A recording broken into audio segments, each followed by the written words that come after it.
పెద్దపల్లి జిల్లా కామాన్పూర్ గ్రామంలో స్వయంభూగా వెలిసిన ఆదివరాహ స్వామి ఆలయం భక్తుల విశ్వాసానికి కేంద్ర బిందువుగా నిలుస్తోంది. ఈ ఆలయం తెలంగాణ రాష్ట్రంలో ప్రత్యేకమైన పుణ్యక్షేత్రంగా గుర్తింపు దక్కించుకుంది. ఈ స్వామి క్షేత్రంలో భక్తుల కోరికలు నెరవేరుతాయని, స్వామివారు కోరిన వారికి కొంగు బంగారంగా నిలుస్తారని అక్కడి అయ్యగారు రామానుజం తెలిపారు. ఆలయ ప్రత్యేకతల్లో ఒకటైన ముడుపు కట్టడం సాంప్రదాయం ప్రకారం భక్తులు తమ కోరిక నెరవేరక స్వామివారికి అన్నదానం చేయడం లేదా కళ్యాణోత్సవాలు నిర్వహించడం జరుగుతుందని వివరించారు. మూషిక రూపంలో వెలిసిన శ్రీహరి విగ్రహం ప్రతి ఏటా పెరుగుతున్నట్టు భక్తులు చెబుతున్నారు. ఇది అరుదైన అద్భుతమని, అందరి ఆశ్చర్యానికి గురి చేస్తున్నదని అన్నారు. స్వామివారి ఈ విగ్రహం ప్రకృతి అద్భుతమనే విశ్వాసంతో భక్తులు తరలివస్తున్నారు. క్షేత్రాన్ని దర్శించుకోవడానికి వేలాది మంది భక్తులు భారీగా తరలివస్తున్నారు. భక్తులందరికీ స్వామివారిపై నమ్మకాన్ని పెంపొందించే ఈ విశేషం కామాన్పూర్ పుణ్యక్షేత్రానికి ప్రత్యేకమైన గుర్తింపును తీసుకొచ్చింది. ప్రియ భగవద్భక్తులారా, ఆదివరాహ స్వామి క్షేత్రానికి స్వాగతం. ప్రపంచంలో దేవతలు ఎంతోమంది ఉన్నప్పటికీ కూడా దాంట్లో గొప్పనైన స్థానంలో ఉండేది వరాహస్వామిని మనకు వేదాలు ఇతిహాసాలు తెలుపుతుంటాయి. ఎందుకు ఆ వరాహస్వామికి ఆ యోగ్యత అంటే, మనందరికీ జీవన ఉపాధిని ఇచ్చేది భూమాత. ఆ భూమాత లేకుంటే మన జీవనం అనేది కొనసాగదు. కాబట్టి ఆ భూమాతని రక్షించి మనకి ఇచ్చిన వరాహస్వామి ఈయనే కమాన్పూర్ పెద్దపల్లి మండలం, అలానే పెద్దపల్లి జిల్లా గ్రామం కమాన్పూర్లో స్వామి స్వయంభూగా వెలిసి ఉన్నారు. అక్కడ ఉన్న వరాహస్వామి స్వయంభూగా అంటే తనంత తానుగా వెలిసిన వరాహస్వామిని ఇక్కడ చెప్తుంటారు. అలాంటి వరాహస్వామి ఇక్కడ వరాహస్వామి అంటే ఎలా ఉంటుంది, పందిలా ఉంటుంది కదా, అలానే ఇక్కడ దర్శనమివ్వడం ఈ క్షేత్రం గొప్పదనం. అందుకే ఇక్కడ ఉన్న వరాహస్వామిని ఆది వరాహస్వామి అని పిలుస్తుంటారు. ఈ క్షేత్రంలో ఉన్న స్వామిని ఆదివరాహను పిలవడానికి కారణమే అది.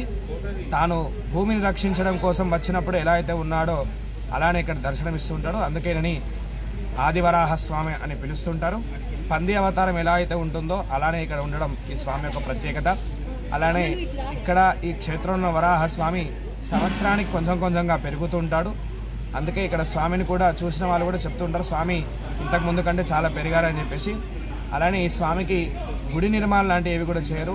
ఎందుకంటే స్వామి బయట ఎలా అయితే తిరుగుతూ ఉంటానో గుడిలో ఉన్నా కూడా నేను అలానే ఉంటానని స్వామి సంకల్పం పెట్టుకున్నారని చెప్పేసి అప్పటి నుండి స్వామికి గుడి నిర్మాణం లాంటివి కూడా ఏవి చేయట్లేదు. చక్కగా ఇప్పుడున్న ఈ వరాహ స్వామికి చక్కటి కళ్యాణం చేయడానికి కోసం గాను ఉత్సవ విగ్రహాలు కూడా ఉన్నాయి. ప్రతి నెల మాస కళ్యాణం జరుగుతుంటుంది స్వామికి. అలానే స్వామివారికి జయంతి ఉత్సవాలు అని చెప్పేసి మనకు శ్రావణ మాసంలో స్వామివారి యొక్క జయంతి ఉత్సవాలు 3 రోజులు జరుపుతారు. దాంట్లో భాగంగా 3 రోజులు హోమ కార్యక్రమము, 2వ రోజు నాడు స్వామివారికి తిరుకల్యాణ మహోత్సవం, 3వ రోజు నాడు స్వామివారికి 108 కలశాలతో అభిషేకము, అలానే లక్ష పుష్ప కార్యక్రమాన్ని కూడా మనం జరుపుతారు. అలానే ముక్కోటి ఏకాదశి పురస్కరించుకొని ధనుర్మాసంలో భాగంగా ముక్కోటి ఏకాదశి కూడా ఇక్కడ అద్భుతంగా జరుపుతారు. అలానే స్వామివారికి ఇక్కడ జాతరగా జరిగేది ఉగాది ఉత్సవం. ప్రతి ఉగాదికి ఇక్కడ దాదాపు ఒక 20,000 నుంచి 30,000 మంది ప్రతి పూట కూడా స్వామిని దర్శనం చేసుకోవడానికి ఆ ఉగాది నాడు వస్తారు.